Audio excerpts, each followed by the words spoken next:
Yo, aujourd'hui on est samedi et j'ai supprimé tous les plans que j'ai fait depuis ce matin puisque j'ai encore du mal à bien configurer le Canon. J'ai demandé conseil à plusieurs personnes et à chaque fois en fait, bon, chacun a son style, chacun a sa façon de procéder. Et du coup, il fallait que je trouve en fait pas la cohérence. C'est juste que je dirais pas que j'ai mon style, mais j'ai du mal en fait à trouver ce qui va relier les différentes infos. Donc là, je suis en train de regarder des vidéos sur YouTube. Understand what they do individually and how to use them all together specifically for shooting video. So Je suis en train de regarder un peu les avis, prendre un maximum d'informations, ce qui me permettra en fait d'avoir une image plus ou moins fidèle à la réalité.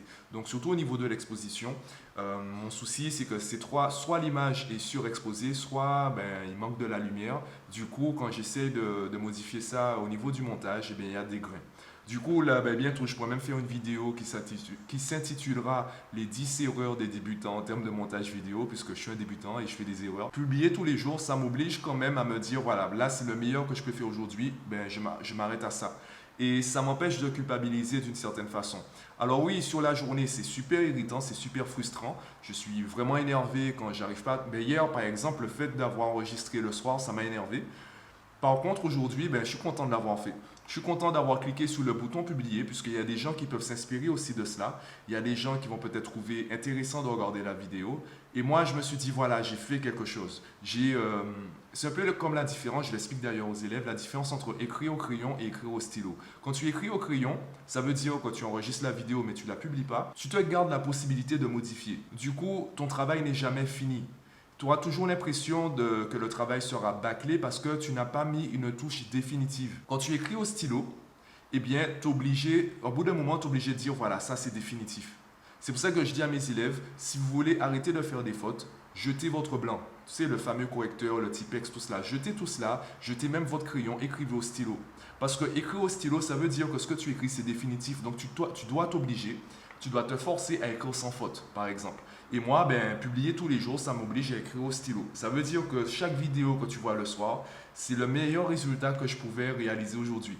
Parfois, ce meilleur résultat, il n'est pas très bon. Que veux-tu? Sinon, ce matin, avec les lycéens, on a beaucoup discuté concernant déjà l'approche qu'ils avaient du travail. Je leur ai donné comme règle de faire 2 exercices tous les jours. Et ce matin, je leur ai rappelé que le plus important, ce n'est pas le 2 exercices, le plus important, c'est le tous les jours.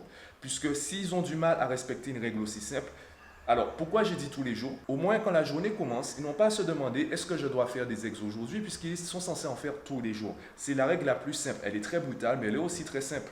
Du coup, dès que la journée commence, ils savent qu'ils ont jusqu'à minuit pour faire 2 exos. S'ils ont du mal à respecter cette règle, quand viendra l'heure de respecter une organisation comme le planning, une organisation sur la semaine, ils auront forcément des failles. Donc, je leur ai rappelé que là, on n'est pas en cours de maths, on est en coaching. Et dans le coaching, on travaille notamment l'autodiscipline. S'ils ont du mal à s'autodiscipliner alors qu'ils ont des filets de sécurité comme leurs parents, les lycées, etc., c'est pas lorsqu'ils partiront faire des études, par exemple, allez, on va dire au Canada, dans une école d'ingénieur où il fait moins 30 degrés à certains moments de l'année. Quand ils seront dans cet environnement-là, avec ces contraintes et surtout ces libertés, ils auront peut-être du mal à s'autodiscipliner pour se dire, ben, même s'il fait moins 30 degrés, je vais en cours. Même si je suis fatigué, eh bien, je prends du temps pour travailler. Si, quand tu as des barrières de sécurité, quand tu as des filets de sécurité, tu as du mal à exploiter tout cela pour t'organiser, c'est pas quand tu seras totalement libre que tu arriveras à le faire.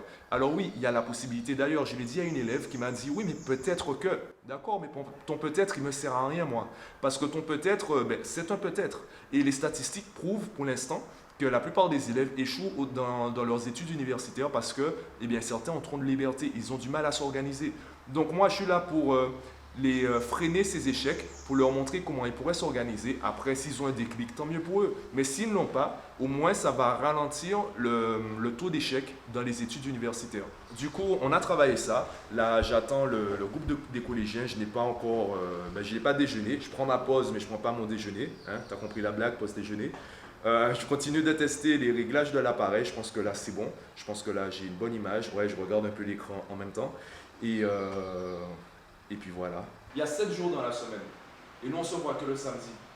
Si vous attendez le samedi pour travailler, eh bien, vous aurez besoin, c'est un peu comme si vous arrivez ici, le moteur est éteint. Ben, par exemple, Maëlie, si elle ne travaille pas à Thales, ben là, je lui dis d'appliquer le théorème de Thales, il faut retourner dans le cours, il faut relire le théorème, il faut qu'elle redémarre le moteur. Par contre, si vous arrivez ici, vous connaissez le point noir sur la voiture? C'est en fait quand tu ne passes pas de vitesse. C'est comme ça que vous devez arriver ici. Le moteur doit être déjà en train de tourner et vous attendez juste que je vous dise quoi faire pour passer la vitesse. Mais si vous arrivez ici, le moteur est éteint, eh bien il faut démarrer. Il faut laisser le moteur chauffer un petit peu pour qu'on puisse démarrer fort. Mais on n'a que 2 heures.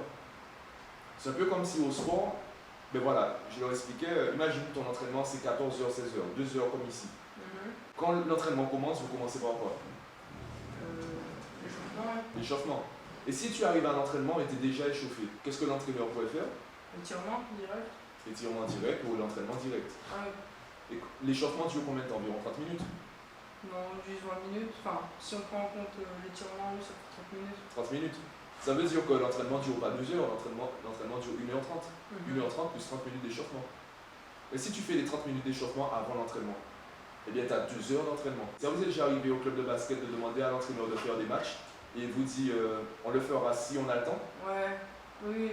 Ben, si toute l'équipe arrive plus tôt pour faire l'échauffement plus tôt, ben, vous aurez plus de temps pour faire des matchs. Encore faut-il que l'équipe arrive plus tôt. Tu comprends? C'est pour ça que l'entraîneur, je pense qu'il vous a déjà dit, débrouillez-vous pour arriver à l'heure si vous voulez avoir le temps de faire des matchs. Il faut que le moteur soit déjà chaud quand l'entraînement commence. Sinon, ben, on perd du temps. D'accord? Voilà, c'est pour ça que là, je t'ai donné des exercices. Il y a un exercice de calcul, échauffement, et après on passe au problème, où là, il faut réfléchir, il faut le raisonnement, il faut trouver le calcul à faire, etc. D'accord? Ok. Je laisse faire ça. Et, voilà. Le groupe des collégiens vient de partir.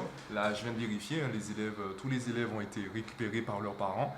Avec eux, on a bossé les maths. Je leur ai parlé de l'intérêt également des 2 exos tous les jours au niveau de l'autodiscipline. Donc, j'ai fait un point avec eux à ce niveau. Sinon, bon, pas grand chose à signaler, continuer à progresser. Après, les besoins ne sont pas les mêmes. Ce que je leur dis, c'est que si tu as déjà du mal avec les calculs, eh bien, tu auras du mal au niveau des problèmes parce que les problèmes, c'est du calcul et du raisonnement. Donc, il faut que tu sois un boss au niveau des calculs. Il faut que tu sois complètement indépendant de la calculatrice. Il ne faut pas que tu dépendes de la calculatrice. Ça ne veut pas dire que tu ne vas pas utiliser la calculatrice. Ça veut simplement dire que tu as assez confiance en toi pour ne pas être effrayé au moindre calcul. Parce que la plupart des élèves, en fait, ils commencent à perdre une certaine assurance. Du coup, ils prennent la calculatrice même pour faire 2 x 2. Donc là, le but, c'est qu'ils soient assez confiants, qu'ils soient assez bons en calcul, pour que lorsqu'on travaille ensemble les problèmes, ils puissent se concentrer véritablement sur la partie raisonnement. Donc, identifier le calcul à faire. Donc voilà, dis-moi comment tu trouves les images, puisque à chaque plan, j'ai modifié légèrement les réglages. Mon but, c'est de vraiment en fait diminuer les grains. Je ne sais pas si tu as remarqué, bon, je ne vais pas te donner non plus tous les défauts de mes vlogs, mais tu as en fait au niveau de l'image, au niveau surtout de l'arrière-plan, tu as des petits grains qui se mettent. Et ça, c'est au niveau de l'exposition, j'essaie encore de gérer ça, donc de trouver les bons réglages au niveau de la pièce, parce que oui, on ne peut pas appliquer un réglage et l'utiliser pour tout le temps en fait. Il faut à chaque fois adapter au niveau de l'environnement. Ouais, ça a l'air tellement évident pour mes amis photographes, mais pour moi, c'est complètement nouveau. Voilà. Pour exposer le capteur. Ok. Donc, tu vois directement tout le temps. Ouais, c'est une vitre. C'est-à-dire que même éteint, tu peux voir dans ton viseur de Netflix. Ah, et dans le viseur, en fait, si on est quand sur le Sur le but,